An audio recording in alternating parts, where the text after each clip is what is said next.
আমরা ইফতারিতে সেহরিতে এত বেশি খাবার খাই, মাঝে মধ্যে হাঁটতে কষ্ট হয়, নামাজ পড়তে কষ্ট হয়। তবে কখনো কি চিন্তা হয়, ইরানিরা কি খেয়ে রোজা রাখতেছে, ফিলিস্তিনিরা কি খেয়ে রোজা রাখতেছে? তারা কি কিছু খেতে পারতেছে কিনা? তারা কি ইফতার করতে পারতেছে কিনা? যদি তারা ক্ষুধার্ত থাকে, যদি তারা অনাহারে থাকে, তাহলে আমরা কি জবাব দিব? রোজার মাসে আমি ক্ষুধাটাকে খুব ভালোভাবে অনুভব করতে পারছি। আচ্ছা, সারাদিন ক্ষুধার্ত থাকার পরেও তো আমি ৩ বার খেতে পারতেছি। ইফতার, সেহরি, রাতের খাবার। যারা তখনও খাবার পাচ্ছে না, যারা তখনও কিছু খাওয়ার মতো পাচ্ছে না, আমাকে তাদের জন্য কিছু একটা করতে হবে। তবে কিভাবে? কিভাবে করব? আমার ৳১ সেভ করার মতো কোনো পথ খোলা ছিল না। ২ দিন ধরে ভাবছিলাম কিভাবে কোথা থেকে টাকা সেভ করা যায়। হঠাৎ মনে হলো, আরে মসজিদে তো ফ্রিতে ইফতার দেয়। তবে আমি কি আর যোগ্য? আমি কি সেখান থেকে ইফতারটা নিতে পারি? সেখানে যেই ইফতার দেওয়া হয়, প্রতি ইফতারে সেটার ব্যবস্থা করা আমার জন্য কষ্টকর।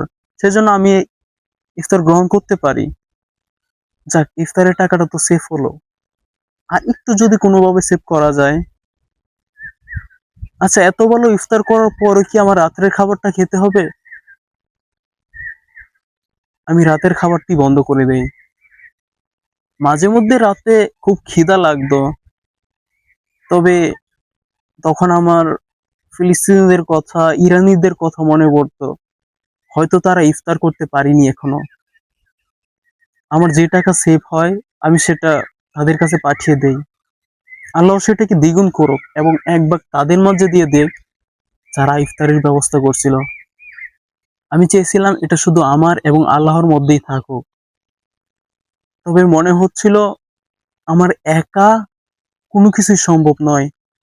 আমাদের সবাইকে এগিয়ে আসতে হবে। যদি আমি আপনাদের কাছে এটা তুলে ধরি, হয়তো আপনারা উৎসাহী হবেন। আমি জানি আমার টাকাটা অতি সামান্য, অতি সামান্য। তবে আমরা সবাই যদি মাস শেষে ৳১ করেও সেভ করি, তখন আর এটা সামান্য থাকে না। এটা বিশাল অ্যামাউন্ট হয়ে দাঁড়ায়।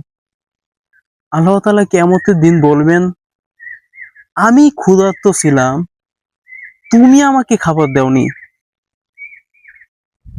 আমি তোমার কাছে পানি চেয়েছিলাম, তুমি আমাকে পানি দাওনি। আল্লাহ তাআলা আমাদেরকে নিজ নিজ জায়গা থেকে সর্বোচ্চ সহযোগিতার হাত বাড়িয়ে দেওয়ার তৌফিক দান করুক। আল্লাহুম্মা আমিন।